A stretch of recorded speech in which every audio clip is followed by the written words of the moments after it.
Good Monday morning of the 23rd week in Ordinary Time. And if you can hear the chimes, it's 1 o'clock, a quarter to 2 in the afternoon on Friday. I'm late doing these. I've gotten sloppy, whatever. Anyway, I'm going to try to do a few today and a couple tomorrow so I'll catch up. I just got behind, I think mostly because of school stuff, but whatever. I got distracted. Anyhow, today's reading it's from Luke. And I'd like to share a thought with you on it, whatever it's worth. On a certain Sabbath, Jesus went into the synagogue and taught, and there was a man there whose right hand was withered. The scribes and the Pharisees watched him closely to see if he would cure on the Sabbath, so that they might discover a reason to accuse him. But he realized their intentions and said to the man with the withered hand, "Come up, stand before us." And he rose and stood there. Then Jesus said to them, "I ask you, is it lawful to do good on the Sabbath rather than to do evil, to save life rather than to destroy it?" Looking around at them all, he said to him, "Stretch out your hand." He did so, and his hand was restored. But they became enraged and discussed together what they might do to Jesus. This is the great battle, you see. It's interesting. The Pharisees take a shellacking in the New Testament. They really do. Yeah.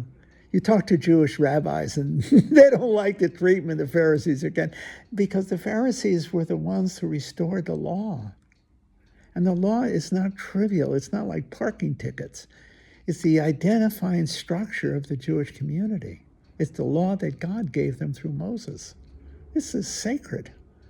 And in the stories here that we read from Jesus, about Jesus, he seems to flaunt it.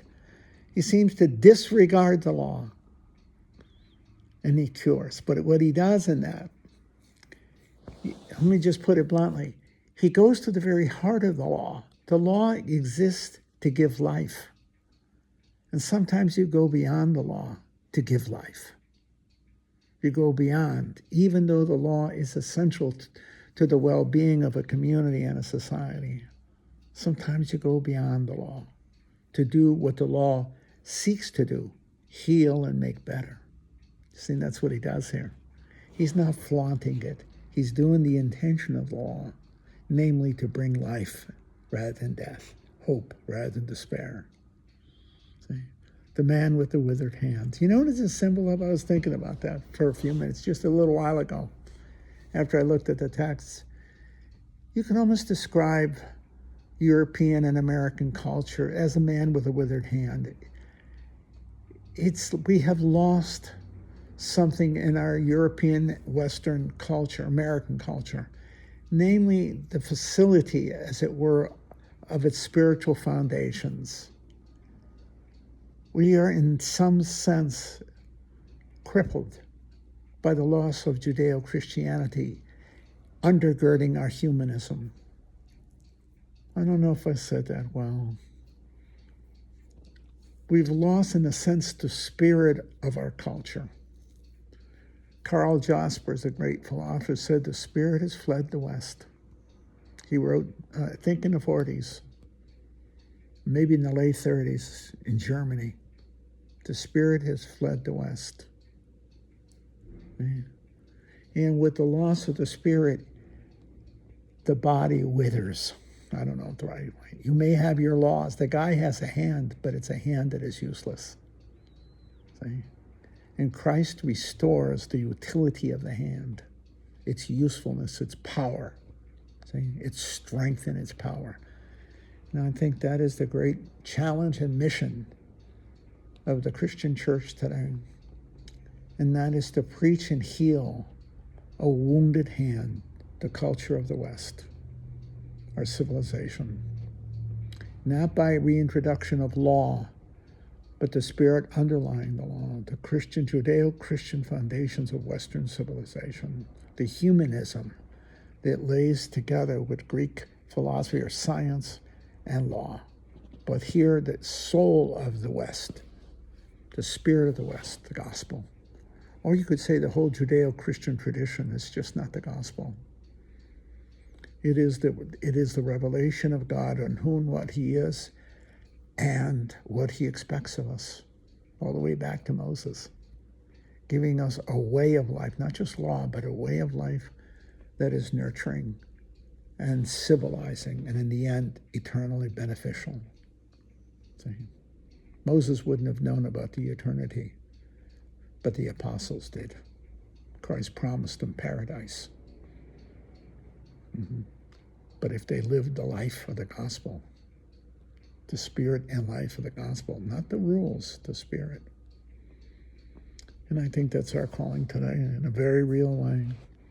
And I think it's the calling of the church. We have to be the healers of the world, not the condemners of it, but the healers of the world by touching the wounded with love and faith and belief in the healing power of God through Christ, through the church to the world, as she preaches to the world and baptizes the world, as she brings herself to the world to heal the withered culture and to bring her back. I think that's the mission John 23rd had when he called the Second Vatican Council. I have no doubt of it. He saw us as a very wounded culture, and he sought the church through the council to be the healer of the Western world. He had lived through the heart and soul of the First and Second World War, especially the Second.